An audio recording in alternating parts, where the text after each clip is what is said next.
half, and key in that effort, Ben Roethlisberger, who is standing by with Greg Gumbel and Dan Deerdorf. Hey, Ben, first of all, congratulations to you and to the Steelers. You have to tell us what happened in the locker room at halftime, because the first half and the second half of this game were two different games. You know what, offensively, we went in there and said, you know what, we played terrible in the first half. We gave them the ball in prime field position too many times. We just didn't play Steeler football on offense and put our defense in such tough situations. You know, we had to do something about it in the second half. Ben, how are you feeling physically? You had a tough day in the pocket, sacked, pummeled. You took a beating today. You know what, right now I don't feel anything but joy. I'm happy for these guys. I'm really proud of the offensive line. I mean, we had guys moving around, playing everything, so I'm just so proud of those guys. You know, you've got a defense that it just seems that you're able to count on them. But when you're facing a three-man rush and 8 guys in coverage, how do you get the ball over the top like you did? Well, I told the young fella, just take off. I'm going to throw it up there for you. They rolled over the top the other way. I tried to keep the safety, and first I didn't think he was going to look up for the ball, but he made a heck of a play. Well,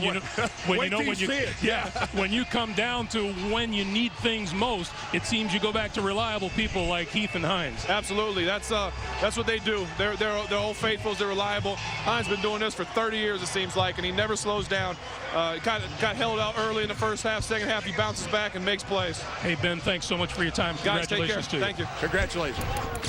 All right, folks, time now for a look at tonight's decisive moment presented by Bing in a game of hard-hitting physical football. Coach, it was the speed at wide receiver, JB, on this play on 3rd and 19.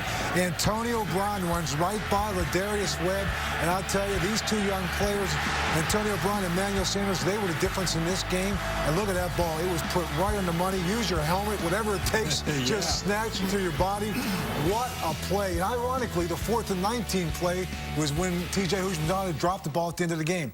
The speed of the receivers showed it up in this game. I think 2 plays really showed you the difference between these two teams. One, Joe Flacco throws the interception after Ray Rice fumbles the football. That was crucial because that just kept building momentum for Pittsburgh. And then, of course, that last pass by Ben Roethlisberger shows you the difference between these two quarterbacks. Well, they call him Joe Cool, but I thought the second half, boom, I think the pressure got to Joe Flacco. Yeah. He made mistakes that we hadn't seen him make in a long period of time. And that's what happens because the pressure starts to mount the further you go into the playoffs because you realize there's no tomorrow. And Pittsburgh showed a veteran team, playoff experience. Ben Roethlisberger, even though they were down at halftime, they came back. They showed that they can overcome. And defensively, Pittsburgh really took it.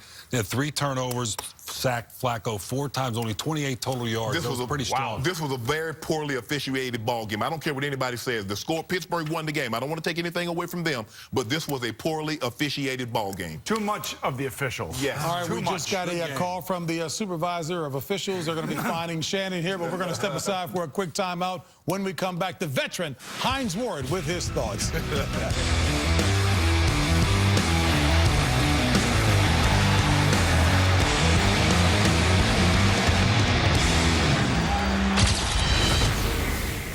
Hines Ward, the veteran, 3 catches, 25 yards, and a touch. Caught up with Greg and Dan.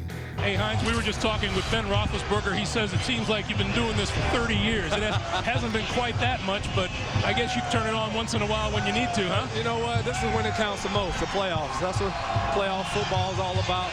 It's coming up, making plays for our team, and what better way than put the Ravens out of the tournament? They keep asking for us, and we keep on putting them out of the tournaments every time we get in the playoffs. So they couldn't ask for a greater crowd, a greater moment, and a greater playoff game. Hey, Hines, you going at it with Ed Reed. What's the deal? That's what this rivalry is all about. We know it's going to be a physical ball game. Ed knows it's going to be it. We have our battles. We're going out there, and we were the best team today. We finished on top, and much respect to them. They got a great football team, but you know what? They're going to be thinking about this loss for a long time. Hey, Hines, congratulations to you. Thanks so much for your time. Good luck to you. Appreciate it. Congratulations, Hines. Thank you. And that's what you would call a polite way of talking, huh? No trash talking, even after the game's done. We'll step aside a little bit more trash talking when we come back to Studio 43 here in New York.